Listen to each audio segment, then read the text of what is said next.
The first year we hoped to win. Now we expect to win every game. There's a difference. Everybody on this team will tell you that we expect to win the SEC East. That was Amari Thomas from Tennessee, who is saying what he feels like the Vols will be able to do this fall. Now, whether he and the Vols can do that or not is a good question. They get to host Georgia in Knoxville in November. I voted Tennessee second, so I think I've got them, about as high as I can get them without saying they're going to win it. I don't think they'll win it, but like I said, I've got them second, so I think that they're the most likely, besides anybody else that's not named Georgia. I just wonder why you'd say that out loud. That's the part I don't really get. I mean, every there's nothing wrong with getting into a situation where you feel like you have the team to win the SEC East or win the national championship or something like that. It's very different saying it out loud. That was an article from Chris Lowe at ESPN. I don't know if Amari said that during his public time or when he was just talking with Chris. Chris covered Tennessee for the Knoxville News Sentinel for years. He has very good sourcing over there and good relationships at Tennessee. So it may have been that this was sort of a private thing. But, there's no doubt Georgia can go up to Tennessee and lose. I'm not sure even if that happens that would mean that they don't win the East. When you take a look at Tennessee's situation,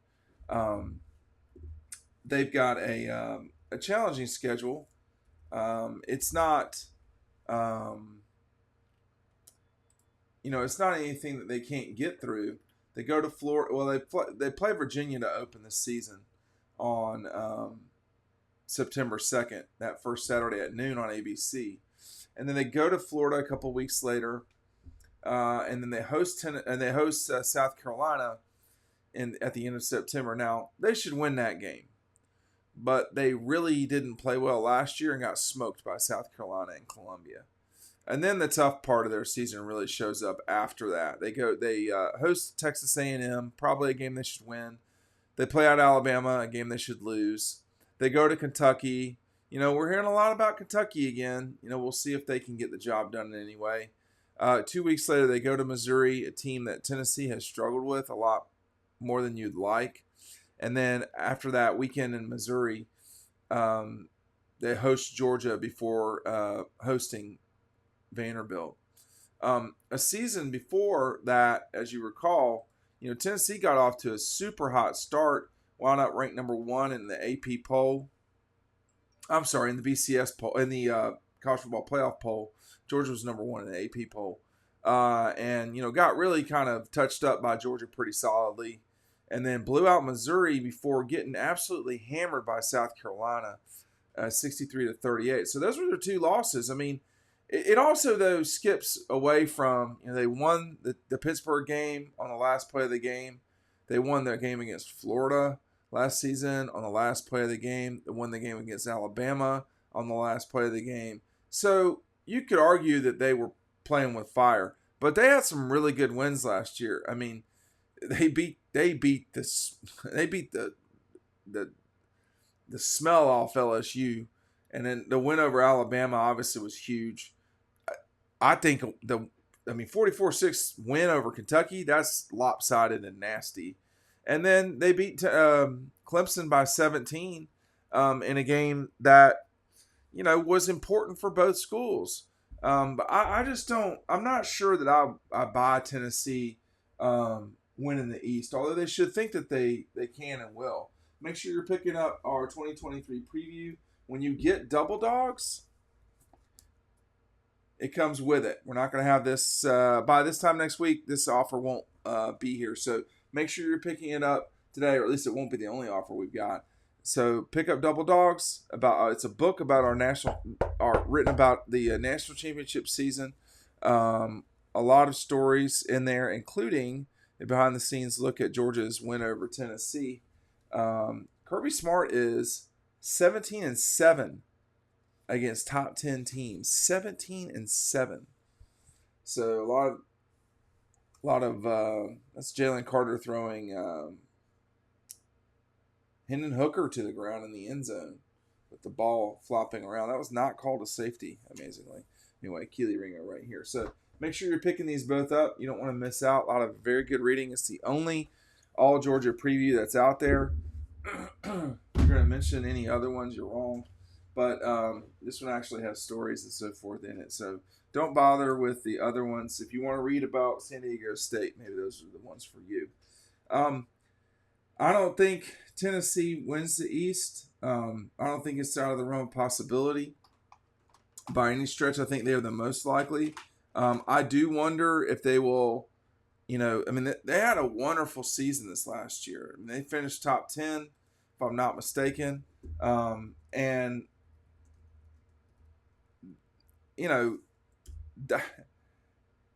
that's a great year at Tennessee. It's a great year at a lot of places. It's a great year at Georgia. You have a top 10 season, finished number 6 nationally. They should have finished number 5 in front of Alabama. How they didn't finish in front of a team that they beat, I'm not sure. But Bama won the Sugar Bowl. Tennessee winning the Orange Bowl.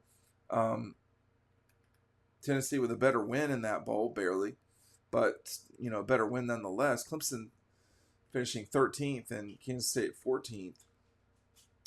We're going to see if Clemson can get back in the top 10 this season. I think it's back-to-back seasons they have not been in the top 10 to end a year. Is that right? That's hard to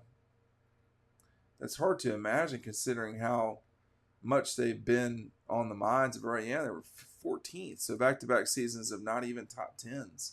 Ole Miss finished in front of them in 2021. But this is a Tennessee team that, jumped up, had a really good season. Anytime you win the Orange Bowl, you've had a good year. But I don't know if I would have said some of that stuff. I don't know if Tennessee, I think they beat Virginia. Austin Peay, obviously, they should beat Florida. If they've not beaten Florida, even though it's on the road, something really wrong is going on. Like something happened in that game. That just doesn't, something strange happened. They will play Tennessee San Antonio, who is a pretty good team at Neyland. But I don't think that should be an issue. Then the game with Carolina at Neyland. You look at, they play 4 of their first 5 games in Tennessee. They will play a lot of their most important games at home, or a lot of important games, I should say, at home. South Carolina, Texas A&M. They play Georgia at home. But, it's this stretch here. It's this 6-game stretch that I think they could have some trouble. They host Texas A&M, a team they should beat, but they, you don't know. They play at Alabama. They should not win that game. They play at Kentucky. That's a game they should probably win, but we'll just see. That could be a total toss-up or slightly Kentucky favored. UConn at home, come on. And then at Missouri, definitely should win that game. Like, Missouri, no. And then they host Georgia. That's probably got as good a chance to beat Georgia as they do Alabama on the road. And then they host Vanderbilt. They should win at least 9 games. I don't think there's any certain losses on their schedule. They can be competitive with all these games. They could also lose 4 of them, or 5. They'll kill Virginia, Austin Peay. They can lose to Florida. They can lose to South Carolina. They can lose to Texas A&M. They can certainly lose to Alabama and Georgia. And then you've got, Kentucky on there. I don't think they can lose to Missouri. I'm not sure I buy that. But, I think this could be another 10-win season for the Vols. But that doesn't get you to Atlanta. And, Georgia Tennessee has played Georgia pretty well lately, and they've not been within double digits in the fourth quarter of any game. The game in 2021 was a challenging game for Georgia. Tennessee got off had a lead in that game, had a lead relatively late, if I'm not, well, late. Had a lead, going into the second quarter. I'm trying to remember that game specifically.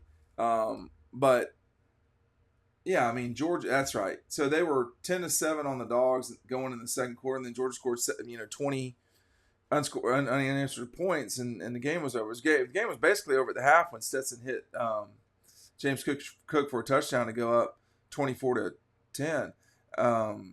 Nobody scored. Well, Georgia added. And Georgia didn't score 20 unanswered points. I think they scored 34 unanswered points.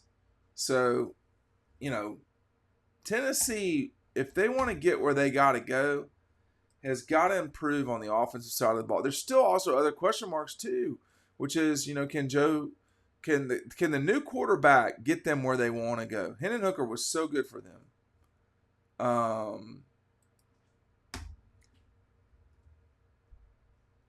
I don't know. I don't know if that's going to turn out as well as they would hope or want, but that's going to be a big key for the Vols in 2023.